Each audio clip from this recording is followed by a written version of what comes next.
Hello friends, we are going to discuss about mechanics of breathing today. Mechanics of breathing means it is a study of physical property of airway and lung in respiration. Okay, and respiration has been divided into parts: inspiration and expiration. As we know that inspiration is an active process in which various muscles are involved. Means various muscles contraction causes increase in the thoracic cavity, and that allows air to inside the lung. Okay, and expiration is a passive process. Due to elastic recoil of lung, it automatically deflates. Okay, so inspiration is an active procedure and expiration is a passive procedure. Then there are certain structure which helps in inspiration and expiration, and we call it inspiratory muscles and expiratory muscles, and there are some bony structures which also help in respiration. These are ribs and sternum. Okay, how it acts we will discuss it later. Now first, this is the diaphragm.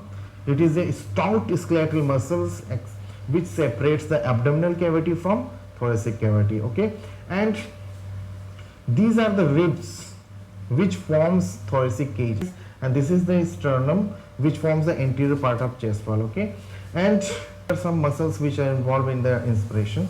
First is diaphragm, second is external intercostal muscles. Okay, and diaphragm, as we know, is a very stout skeletal muscles, and due to diaphragm remains in a dome shaped structure. Okay, diaphragm remains in a dome shaped structure, but when we inspire, this diaphragm get flattened. Okay, this diaphragm get flattened when we inspire. Due to contraction of this diaphragm, it acquires a flattened shape. Okay, and that will, when it gets flattened shape, it increases the rostrocaudal diameter. It increases the rostrocaudal diameter of thoracic cavity. Okay, second, the external intercostal muscle, it lies between two ribs, and the orientation is, it is oblique, inward and oblique. Okay, its orientation is oblique and inward. Okay, so whenever it contracts, it lifts the lower lip upward. Okay, and due to lifting of this upward, it increases the anteroposterior diameter.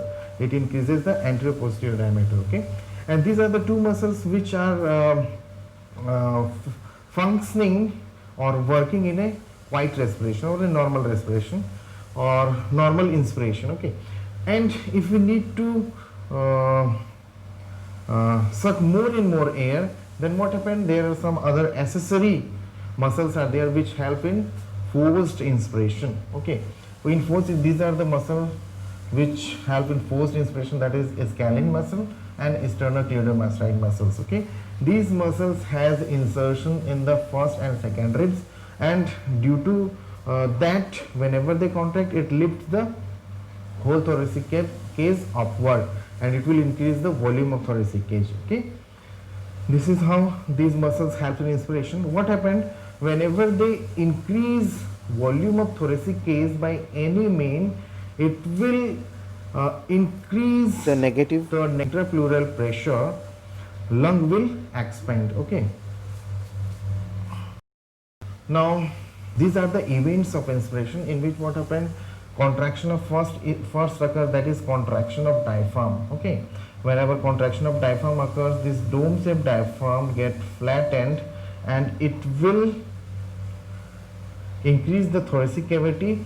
Due to increase in the thoracic volume, lung stretches. Okay, lung stretches, and due to stretching of lung, intrapleural volume increases. Okay, and intrapleural pressure drops to minus 1 mmHg. Okay, intrapleural pressure drops to minus 1 mmHg. When there is no flow of air in lung, the pressure in atmosphere and lung is same, so it is 0 mmHg at end of expiration. Okay, but when inspiration starts, when diaphragm starts contracting, it creates a negative pressure in the intrapleural pressure that tend to extend the lung, and that will lead to decrease the pressure in alveoli, and it will decrease to -1 mm Hg. Okay, and as we know that air flow down the pressure gradient. Okay, it flows from the higher pressure to lower pressure. That is why air is sucked in the lung due to decreased alveolar pressure. Due to contraction of diaphragm and external intercostal space, the transverse diameter and anteroposterior diameter and vertical diameter, all type of diameters are increasing, and it will allow the lung to extend. Okay, next, muscles of expiration. Expiration is a passive procedure. Whenever there is an inspiration, the lung will extend, and that will store energy as a strong elastic recoil. Okay, whenever the inspiratory muscles stop contracting, rib cage drop and lung start deflating. Okay, so it is a passive procedure. This is the events occur in expiration. Then inspiratory muscles relaxes and thoracic cavity volume decreases. Thoracic cavity volume is decreasing. Okay, this volume is decreasing. The diameter, the transverse diameter, anteroposterior diameter and vertical diameter, all type of diameter is decreasing. Okay, and due to decrease in this diameter, the intrapulmonary pressure raised to +1 mm Hg. Okay, the intrapulmonary pressure increases to 1 mm Hg, means the air will flow from the lung to the environment, lung to the atmosphere. It will flow from the lung to the atmosphere because the pressure of alveolar sac is more than the atmosphere. Okay, in this and in expiration, what happened? Diaphragm, which has acquired flatten, it get dome shaped again, it gets its original shape again. During process of respiration, certain pressure and volume changes occur. It has been described by Boyle's gas law, which says that at constant temperature, the pressure P of a gas decreases if the volume of container increases. Okay, if volume is increasing, pressure will decrease. If pressure is decreasing, volume will increase. Okay, in this container you can say volume is more, so pressure will be less. Okay, and in this container volume is less. Okay, volume is less, so pressure will be increased. Pressure changes during breathing. The pressure changes, there are three type of pressures which tend to change during breathing. First is intrapleural pressure, transmural pressure and alveolar pressure. We will see one by one. Intrapleural pressure. The lung is covered with a covering that is called pleura. There are two type of pleura, visceral pleura and parietal pleura, and this is the visceral pleura which covers the lung, and this is parietal pleura, and in between these there is a space that is known as a pleural cavity or pleural space. Okay, and this pleural space has always negative pressure. Intrapleural pressure is always negative. It is -4 mm Hg. It is -4 mm Hg in normal condition and in normal respiration, and it tend to become more negative in forceful inspiration. This negative pressure in the intrapleural space is being maintained by the two equal and opposite forces. Okay, this is the chest wall which has a propensity to extend. Okay, its tendency is to extend, and lung has tendency to collapse. Okay, and due to this equal and opposite forces working against each other, this pleural cavity has a negative intrapleural pressure. And transairway pressure is the pressure between the airway and the surrounding tissues. Okay, it is the pressure between airway and the surrounding tissues. Okay, and transpulmonary pressure This is the pressure, transpulmonary pressure is equal to